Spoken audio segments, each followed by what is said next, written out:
ترجمہ: اور بے شک ہم نے اولاد آدم کو عزت دی اور ان کو خشکی اور تری میں سوار کیا اور ان کو پاکیزہ رزق دیا اور ہم نے ان کو بہت سی مخلوق پر بزرگی اور فضیلت عطا کی۔ اللہ تعالیٰ نے مخلوق پر نہیں فرمایا، بنی آدم میں رسول اللہ صلی اللہ علیہ وسلم بھی ہیں۔ اس قسم کی معلومات کے ہم مکلف نہیں، اس پر بحث اور کلام کرنا فضول ہے۔ اور سکوت جواب ہے۔ معترض کا کلام ختم ہوا، اس نے بھی اس معترض کی تقلید کی ہے۔ دونوں خطا پر ہیں، علماء مصیب رائے والوں پر تنقید اور شیطان کے خرافات کی تائید کی ہے۔ دونوں معترضین کے بطلان کے لیے ہے۔ احب الخلق الیہ کے الفاظ اظہر من الشمس ہیں کہ جس کو حاکم نے صحیح کہا اور روایت کیا۔ ترجمہ: فرمایا آدم علیہ السلام نے عرض کیا، اے پروردگار، محمد صلی اللہ علیہ وسلم کے توسل سے میری خطا معاف فرما۔ اللہ تعالیٰ نے فرمایا، اے آدم، تو نے محمد صلی اللہ علیہ وسلم کو کیسے پہچانا جب کہ ابھی وہ پیدا بھی نہیں ہوئے؟ تو عرض گویا ہوئے، اے میرے پروردگار، جب تو نے مجھے اپنے ہاتھ بنایا اور مجھ پر روح کا القاء کیا تو میں نے سر اٹھا کر دیکھا تو ساق عرش پر لکھا ہوا پایا، لا الہ الا اللہ محمد رسول اللہ، اللہ کے سوا کوئی معبود نہیں اور محمد اللہ کے رسول ہیں۔ تو مجھے یقین ہو گیا تو اپنے نام کے ساتھ مخلوق میں سے اسی کا نام ملاتا ہے جو تجھے سب سے زیادہ عزیز ہو۔ تو اللہ تعالیٰ نے فرمایا، اے پیارے آدم، وہ واقعی سب سے زیادہ عزیز ہیں۔ جب تو حضرت محمد صلی اللہ علیہ وسلم کے وسیلے سے استغفار چاہی تو میں نے تجھے معاف کر دیا۔ اگر محمد صلی اللہ علیہ وسلم نہ ہوتے تو میں تجھے پیدا نہ کرتا۔ اس کی سند میں سقم ہے۔ ابن عدی نے کہا، اس حدیث کو بیان کرتے ہیں، اس کے غیر کا اس حدیث کی تضعیف کرنا قلیل ہے۔ ان احادیث سے جن کو حاکم نے صحیح کہا، ایک حدیث یہ بھی ہے۔ ترجمہ: ابن عباس رضی اللہ عنہما سے مروی ہے کہ اللہ تعالیٰ نے عیسیٰ علیہ السلام کی طرف وحی کی کہ اے عیسیٰ، محمد صلی اللہ علیہ وسلم پر ایمان لا اور اس امت کو حکم دے کہ ان میں سے جو اس کو پا لے وہ آپ پر ایمان لائے۔ اگر محمد نہ ہوتے تو میں آدم کو پیدا نہ کرتا، اور محمد کو پیدا نہ کرتا تو جنت و دوزخ کو پیدا نہ کرتا۔ میں نے عرش کو پانی پر بنایا تو وہ مضطرب ہوا تو میں نے اس پر لا الہ الا اللہ محمد رسول اللہ لکھ دیا تو اس کو سکون ملا۔ اس قسم کا ذکر انسان اپنی عقل سے بیان نہیں کر سکتا، اور ابن عباس سے جب صحت کی روایت ہو تو یہ مرفوع کے حکم میں ہوگی کہ انہوں نے نبی اکرم صلی اللہ علیہ وسلم سے سن کر بیان کی ہے، جیسا کہ ائمہ اصول و حدیث و فقہ نے بیان کیا۔ اگر پہلی حدیث کو سقیم تسلیم کر لیا جائے تو اس کی کمزوری اس حدیث سے پوری ہو جاتی ہے، کیونکہ یہ تنہا ہی حجت کے کافی ہے۔ تو اگر اس کے ساتھ پہلی کو ملا لیا جائے تو مزید قوت پیدا ہوگی۔ صاحب شفا الصدور وغیرہ نے حدیث روایت کی ہے۔ ترجمہ: اللہ تعالیٰ نے فرمایا، اے محمد، مجھے اپنے عزت و جلال کی قسم، اگر تو نہ ہوتا تو میں زمین و آسمان کو نہ بناتا اور نہ سبزیات کو بلند کرتا اور نہ اس کے گرد کافرش بناتا۔ ایک روایت میں ہے، ترجمہ: تیری وجہ سے وادی کو پھیلاتا ہوں، پانی کا تموج، آسمان کو رفت، ثواب و عقاب، اور جنت و دوزخ کو بناتا ہوں۔ قاضی ایاز شفا میں ذکر کرتے ہیں، آدم علیہ السلام نے عرض کیا، جب تو نے مجھے اپنے دستے قدرت سے بنایا، میں نے عرش کو دیکھا تو اس پر یہ کلمہ لکھا ہوا دیکھا، لا الہ الا اللہ محمد رسول اللہ، تو مجھے یقین ہو گیا کہ تیرے ہاں ان سے زیادہ کوئی معزز نہیں، جس لیے تو نے ان کے نام کو اپنے نام سے ملایا۔ تو اللہ تعالیٰ نے وحی کی، اے آدم، مجھے اپنی عزت و جلال کی قسم، وہ تیری اولاد سے آخری رسول ہیں، اگر وہ نہ ہوتے تو میں تجھے پیدا نہ کرتا۔ ان تمام احادیث سے روز روشن کی طرح واضح ہو گیا کہ پہلے معترض کا اعتراض باطل ہے، اور دوسرے معترض کا اعتراض کہ آدم حضور اقدس صلی اللہ علیہ وسلم سے افضل ہیں، تو اس کا بطلان بھی اسی روایت کردہ حدیث سے ہو جاتا ہے کہ آپ نے فرمایا، میں روز حشر اولاد آدم کا سردار ہوں گا، اس میں فخر نہیں، اور ہر نبی آدم ہو یا کوئی اور میرے جھنڈے تلے ہوگا۔ اس حدیث میں حضور اقدس صلی اللہ علیہ وسلم کی آدم علیہ السلام پر فضیلت ثابت ہو رہی ہے۔ آدم علیہ السلام کی فضیلت فرشتوں پر تو یہ قرآن سے صراحتاً ثابت ہے۔ اس قلنا للملائکہ اسجدوا لآدم، اے نبی صلی اللہ علیہ وسلم یاد کیجئے جب ہم نے فرشتوں کو حکم دیا کہ آدم علیہ السلام کو سجدہ تعظیمی کریں۔ اور آیت، ان اللہ اصطفی آدم و نوحا و آل ابراہیم و آل عمران علی العالمین، بے شک اللہ تعالیٰ نے آدم اور نوح اور ابراہیم کے خاندان اور عمران کے خاندان کو تمام عالم پر برگزیدہ کیا۔ فرشتے بھی بلا اتفاق کائنات میں شامل ہیں۔ جب اولا صحیحہ سے ثابت ہے کہ ہمارے نبی اکرم صلی اللہ علیہ وسلم آدم علیہ السلام اور دیگر انبیاء سے افضل ہیں، جیسا کہ چند سطور بالا سے بیشتر مذکور ہوئی کہ ہر نبی روز محشر حضور کے جھنڈے تلے ہوگا، اور مدرجہ بالا 2 آیات سے ثابت ہوا۔ آدم، نوح، آل ابراہیم و آل عمران فرشتوں سے افضل ہیں۔ مذکورہ حدیث اور آیات کو جوڑ کر صغرا کبرا ملانے سے نتیجہ اخذ ہوتا ہے کہ حضور اقدس صلی اللہ علیہ وسلم آل ابراہیم و آل عمران اور جملہ انبیاء اور تمام فرشتوں سے افضل تر ہیں۔ اسی طرح بخاری و مسلم کی حدیث ہے، انا سید الناس یوم القیامہ، روز حشر میں تمام لوگوں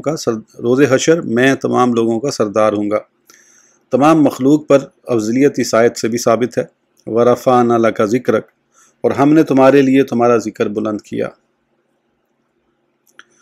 قاضی بیضاوی نے کہا اس سے رفع عظیم مراد ہے، اسی لیے مفسرین نے ذکر کیا اس سے مراد ہے کہ جب بھی میرا ذکر ہوگا ساتھ تیرا ذکر بھی ہوگا۔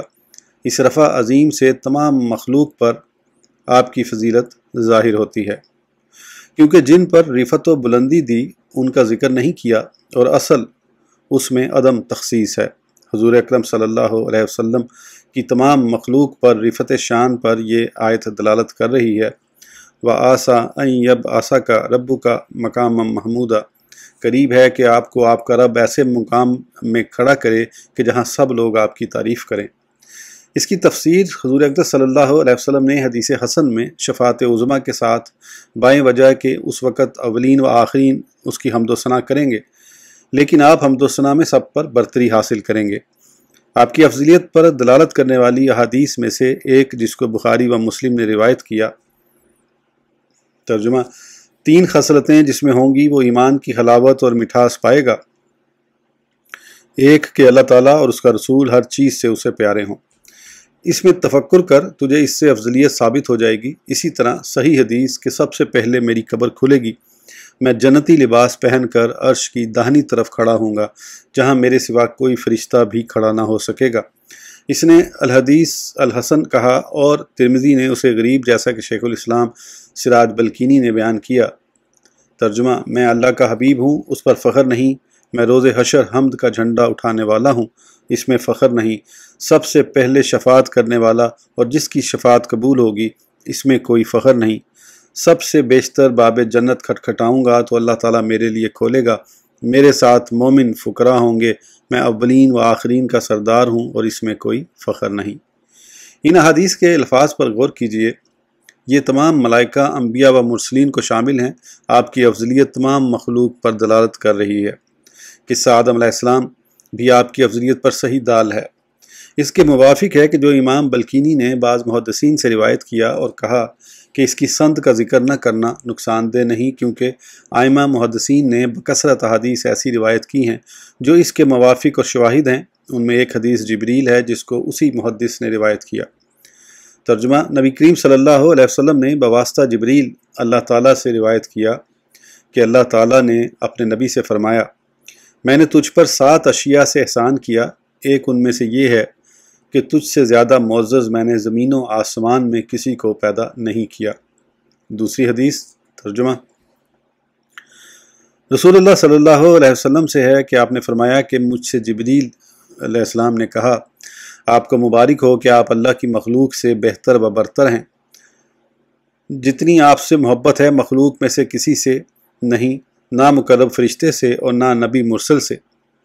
رحمان نے عرش کے قریب مقام عطا کیا جہاں زمین و آسمان والوں میں سے کوئی نہ پہنچ سکا۔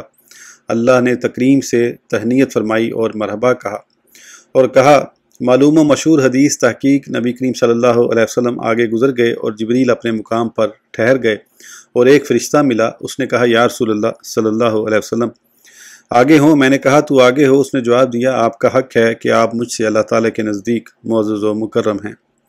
حدیث سواد مشہور میں ہے، یا خیر مرسل اے مرسلین سے اشرف، یہ فرشتوں کو شامل ہے کہ فرشتے بھی اللہ تعالیٰ کی طرف مرسل پیامبر ہیں۔ مشہور بحیرہ کی حدیث صحیح میں ہے، ھذا سید المرسلین، یہ رسولوں کے سردار ہیں۔ حاکم کے نزدیک مدرجہ ذیل حدیث صحیح کہ بشر بن صاف کہتے ہیں کہ ایک مرتبہ جمعے کے روز حضرت عبداللہ بن اسلام کے پاس مسجد میں بیٹھے تھے۔ حضرت عبداللہ بن سلام نے فرمایا، دنیا کے تمام ایام سے جمعے کا روز افضل ہے کہ اس میں آدم کی تخلیق ہوئی اور اسی میں قیامت برپا ہوگی، اور تحقیق اللہ تعالیٰ کے پاس خلفاء میں سے خلیفہ ابو القاسم محمد مصطفیٰ صلی اللہ علیہ وسلم سب سے زیادہ مکرم و محتشم ہیں۔ راوی کہتے ہیں کہ میں نے کہا فرشتے کہاں گئے؟ تو آپ نے میری طرف دیکھ کر مسکرا کر کہا اے بھائی کے بیٹے، کیا جانتا ہے فرشتے کیا ہیں؟ بے شک فرشتے زمین و آسمان کے مانند ایک مخلوق ہیں۔ ہوا، بادل، پہاڑ کی مخلوق اور دیگر مخلوق میں سے کوئی بھی اللہ تعالیٰ کے پاس معزز و مکرم نہیں، بلکہ تمام مخلوق سے بزرگ تر ابو القاسم صلی اللہ علیہ وسلم ہیں۔ اس قسم کی روایت بالعقل نہیں ہو سکتی، تو عبداللہ بن سلام جیسی شخصیت جو کہ اکابر صحابہ سے ہیں کا بیان کرنا اس بات کی دلیل ہے۔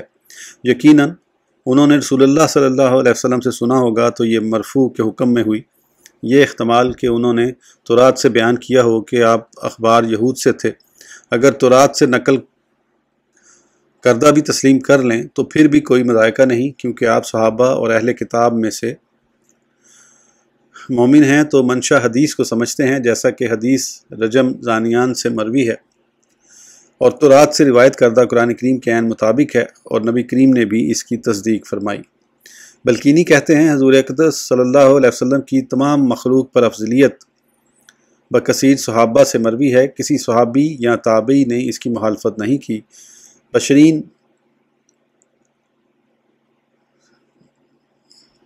بشرین صاف کا عین ملائکہ کہنا امر واقعہ اور عموم کا اظہار مطلوب تھا، اور نہ ہی کسی امام سے اس کی مخالفت ہوئی۔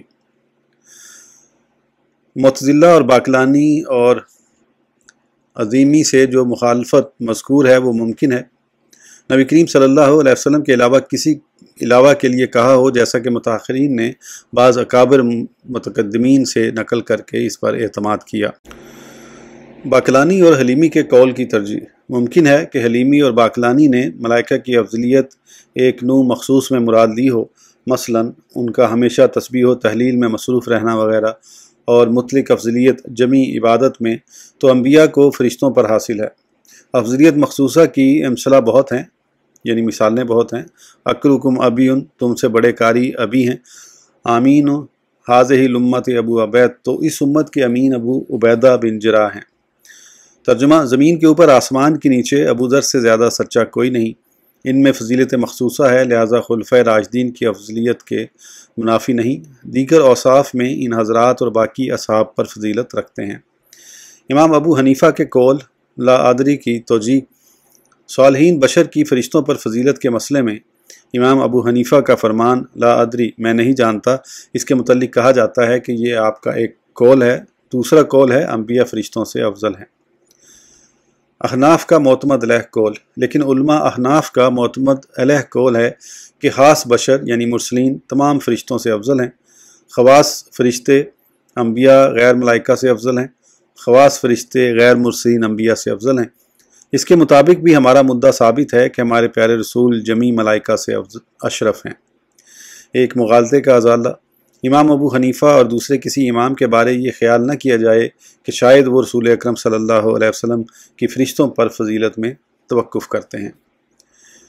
امام شافعی کا مسلک۔ امام شافعی علیہ الرحمہ اپنی کتاب الرسالہ میں لکھتے ہیں کہ ہمارے نبی صلی اللہ علیہ وسلم جو وحی کے ساتھ بالخصوص منتخب ہوئے، جمی مخلوق پر بزرگی رکھتے ہیں، رحمت اور ختم نبوت کے اعتبار اور آپ کی نبوت اور رسالت اولین و آخرین سب کے لیے یکساں ہیں۔ آپ کا ذکر بلند ہے، اس طرح کہ اللہ کے ذکر کے ساتھ آپ کا بھی ذکر ہوتا ہے۔ محشر کے روز سب سے قبل شفاعت کرنے والے، تمام سے ذات کے اعتبار سے طیب اور نسب و مکان کے اعتبار مختار، آپ صلی اللہ علیہ وسلم اللہ کے بندے اور رسول ہیں۔ آپ کا شرف و کمر اور وجود مسعود دین و دنیا میں نعمہ خاصہ و عامہ ہے، جیسا کہ قرآن کریم میں ہے لَقَدْ جَاءَكُمْ رَسُولٌ مِّنْ أَنفُسِكُمْ عَزِيزٌ عَلَيْهِ مَا أَنِتُّمْ حَرِيصٌ عَلَيْكُمْ بِالْمُؤْمِنِينَ رَءُوفٌ رحیم۔ بے شک تمہارے پاس تم ہی میں سے ایک رسول تشریف لائے جن کو تمہارا تکلیف میں پڑنا سخت ناگوار ہے، وہ تمہاری بھلائی بہت زیادہ چاہنے والے ہیں، مسلمانوں پر تو نہایت ہی شفیق اور مہربان ہیں۔ امام شافعی علیہ الرحمہ کا تصریح کردہ قول کہ نبی کریم صلی اللہ علیہ وسلم تمام مخلوق سے افضل ہیں، یہی عام علماء کا قول ہے، اور معترض کا قول کہ لا ادری سے جواب دینا صحیح ہے، بالکل غلط ہے۔ صحیح جواب جس پر علماء کا اتفاق ہے، رسول پاک صلی اللہ علیہ وسلم کی تمام فرشتوں سمیت کل مخلوق پر فضیلت ہے۔ انبیاء علیہم السلام کی فرشتوں پر برتری ہے۔